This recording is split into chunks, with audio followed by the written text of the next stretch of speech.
যোগ 11 যোগ 14 8 যোগ 11 যোগ 14 যোগ ডট ডট ডট ডট চলছে।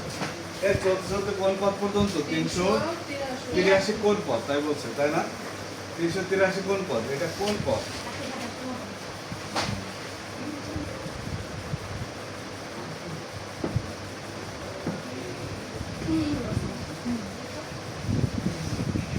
তিনশো 383 ধারাটির কোন পদ তাই বলছে?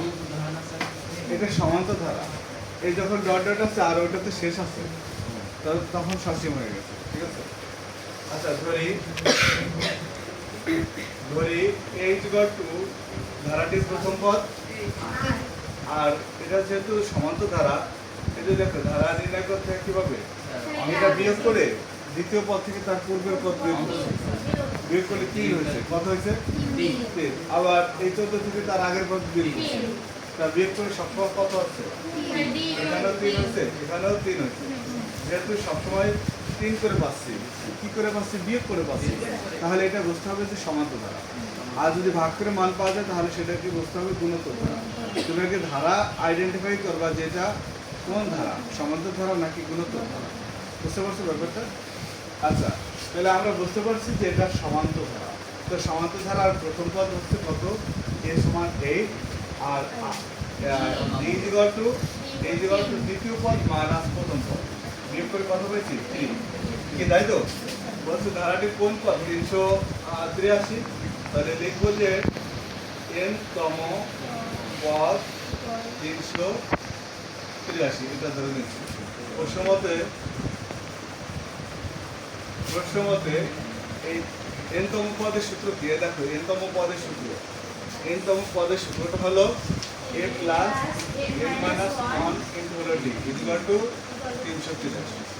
আচ্ছা, এর মান বসাবো আর d এর মান বসাবো। কি বলছি শুনছো সবাই? এর মান কত? 8। আর d এর মান কত? d এর মান কত? তাহলে n - 1 এটা হচ্ছে d এর মান 3 = 383।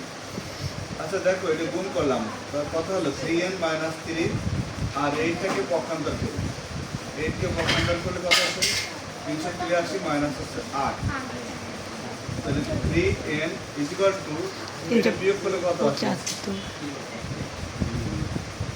8 বিয়োগ করলে কত হবে? 385, আর প্লাস হচ্ছে 3। এই যে দেখো এই 3টা এর সাথে প্লাস হয়ে গেছে। 3n এই খেয়াল করো, n সমান এটা যোগ করলে আবার কত হয়?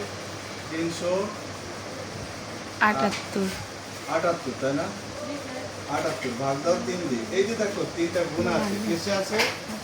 গুণ। হাসি বসো, অনেক সময় তারা চলে আসে। এই 3 দিয়ে ভাগ করলে কত আসে? 126। তাহলে 126তম পদ হবে 383।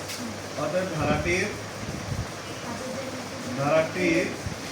126তম পদ 383।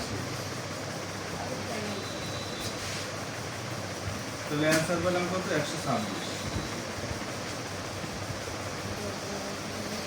126তম পদ।